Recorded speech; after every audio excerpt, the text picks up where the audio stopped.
Terima kasih. Kami langsung saja karena dipagari oleh waktu.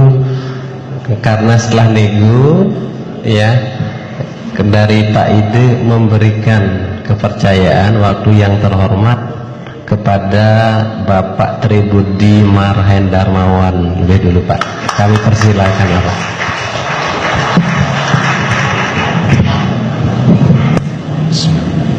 Assalamualaikum warahmatullahi wabarakatuh. Om Swastiastu. Salam damai sejahtera untuk kita semua. Pertama-tama yang pasti saya panjatkan rasa syukur kehadirat Allah Subhanahu wa taala, Sang Yang Widiwase, atas terselenggaranya acara Sarasehan Spiritual Nusantara dengan spiritual budaya dengan mengambil tema Revolusi Akbar Spiritual Nusantara. Saya sungguh terkejut ketika melihat apa yang dicanangkan oleh panitia Sarasehan dengan mengambil topik Revolusi Akbar Spiritual Nusantara. Karena saya teringat di tahun 2007 setelah kami melakukan perjalanan spiritual dari Gunung Halimun di Pelabuhan Ratu, Jawa Barat, kami mendapatkan petunjuk untuk secara internal mencanangkan ini secara kegaiban, yaitu Revolusi Akbar Spiritual Nusantara. Terbukanya tabir misteri Nusantara yang sungguh sangat rumit dan sungguh sangat banyak sekali kalau mau kita ungkap. Tetapi saya melihat kenyataan sekarang secara terekspos di publik dengan diadakan di Mataram ini. Saya merasa ini bukan suatu kebetulan dan ini sudah merupakan satu ketetapan bahwa sudah saatnya Revolusi Akbar Spiritual Nusantara dimulai dari bumi Mataram, Lombok.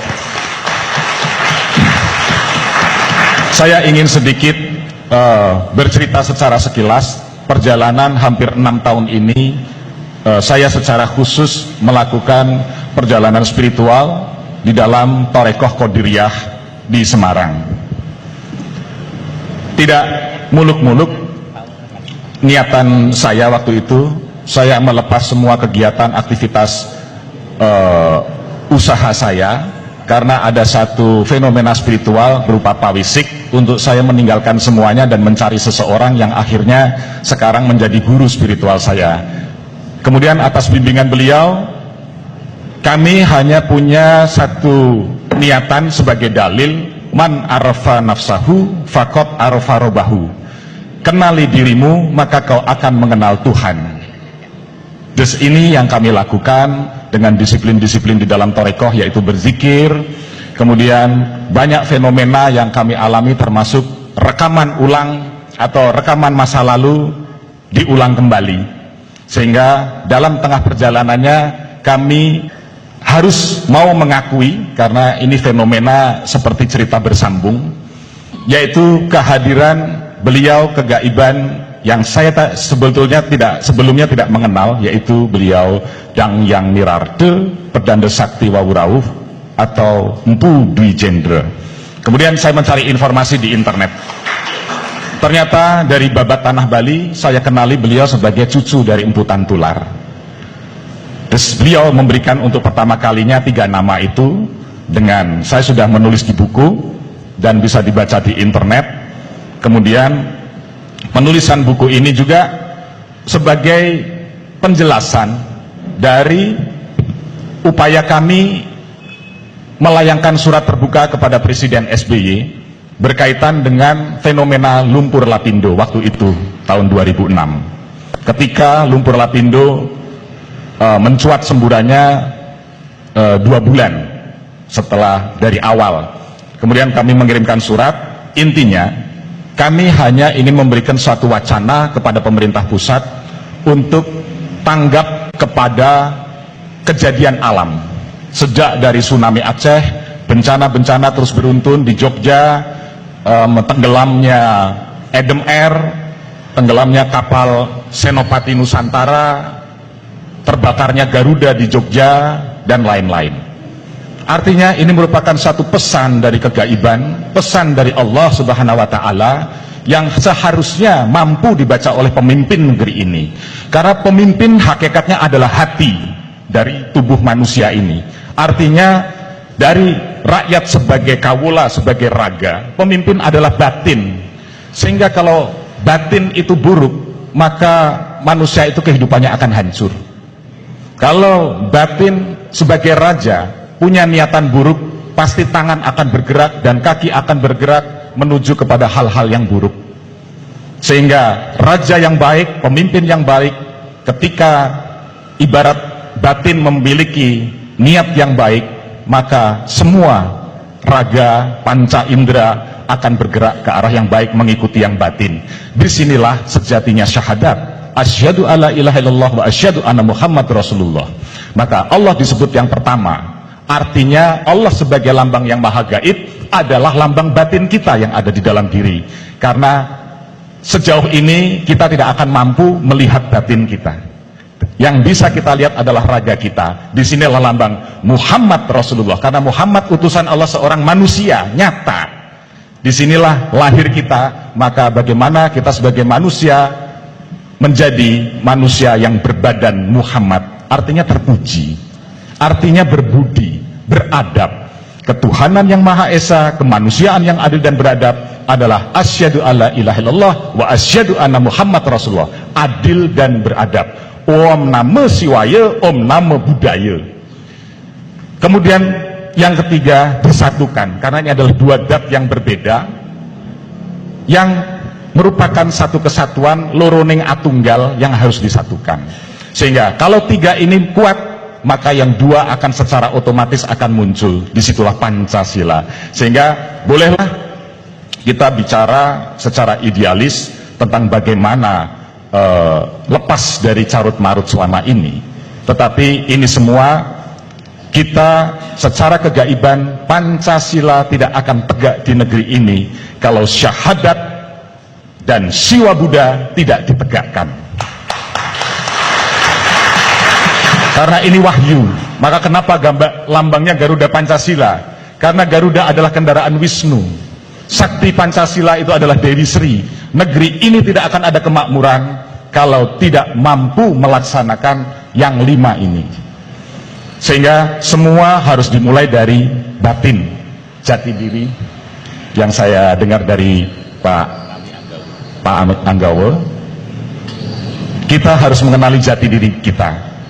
Sejatinya negeri ini, bangsa ini sudah lupa kepada candi. Ini sandi, ini merupakan sandi spiritual. Bangsa ini sudah lupa kepada candi, yaitu wawacan diri. Candi adalah wawacan diri, bacaan diri. Bagaimana kita mampu mengenali diri. Kalau kita tidak mampu membaca diri sendiri, maka kita tidak akan tahu sandi. Sandi adalah sandaran diri. Sehingga kita tidak akan bisa berserah diri kepada Tuhan. Kita tidak bisa berislam dengan baik. Yang namanya pasrah, yang namanya serah diri, mana mungkin kita bisa melalui jalan yang selamat. Nah, ini fenomena yang terus kami tempuh selama ini dengan melaksanakan petunjuk-petunjuk dari beliau dan Yang Nirarte. Sampai beberapa kali ritual kami laksanakan, kami sampaikan kepada para pedanda di Bali. Waktu itu kami juga tidak punya rekan-rekan di Bali, terus kami berjalan sendiri untuk menyampaikan. Ada ritual yang harus dilakukan di Tanah Lot misalnya, Guru Piduke, alhamdulillah terselenggara. Kemudian berikutnya setelah Tanah Lot diselenggarakan, kami mendapatkan petunjuk untuk mengadakan ritual uncal balung atau melasti di Caturmuka Denpasar dengan 3 pedanda. Alhamdulillah itu terselenggara. Kemudian setelah itu kami harus melakukan Homat Raya di Pura Majapahit. Sebelumnya kami mendapatkan petunjuk untuk mencari Pura Majapahit di Denpasar, Jalan Imam Bonjol. Setelah itu ada petunjuk untuk saya untuk pergi ke Madinah Mekah. Beliau yang memberikan petunjuk untuk itu. Sehingga di saat itulah kami mendapatkan satu sinyal ketika melaksanakan umroh di Madinah Mekah. Mutawifnya adalah orang-orang Lombok. Ini yang menjadi pertanyaan saya ketika itu. Ada apa dengan Lombok? Mutawif adalah pemandu di dalam kita melaksanakan ritual ibadah selama di Madinah Mekah.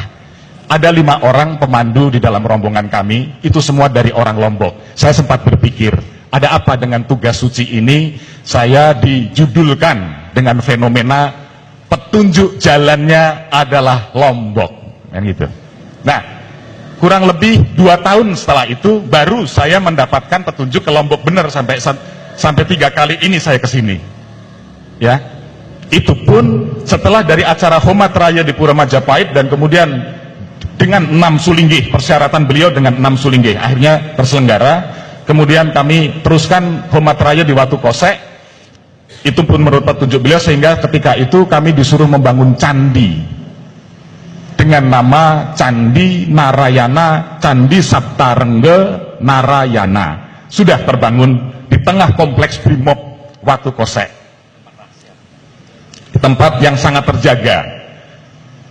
Dan bisa dilihat di Facebook saya, mungkin saya tidak akan sempat menayangkan gambar-gambar ini, tetapi bisa dilihat di Facebook saya betapa sistematisnya setelah dilihat dari satelit, antara lumpur Lapindo sebagai alam bawah, Bur, kemudian Watu Kosek di alam tengah, Buah, dan Penanggungan, Gunung Penanggungan di arah barat daya, itu membentuk satu garis lurus di mana titik Candi Narayana ada di tengah-tengah. Artinya ini sesuai dengan karya leluhur tentang kehadiran Sabdo Palon. Nah, kemudian dengan segala kerendahan hati kami, termasuk kami menulis surat kepada SBY, adalah untuk memberikan wacana tentang adanya wasiat-wasiat leluhur yang hidup. Sehingga di sini kita harus percaya kepada apa yang dikatakan Soekarno, jas merah. Jangan sekali-kali meninggalkan sejarah. Kalau kita sudah lupa sejarah, kita akan menjadi anak cucu yang durhaka kepada leluhur. Leluhur hidup, yang mati itu hidup. Sehingga bagaimana jika kita tidak mau mengakui bapak ibu kita, jadinya malin kundang, Pak, kita nanti jadi batu. Hati kita akan keras seperti batu.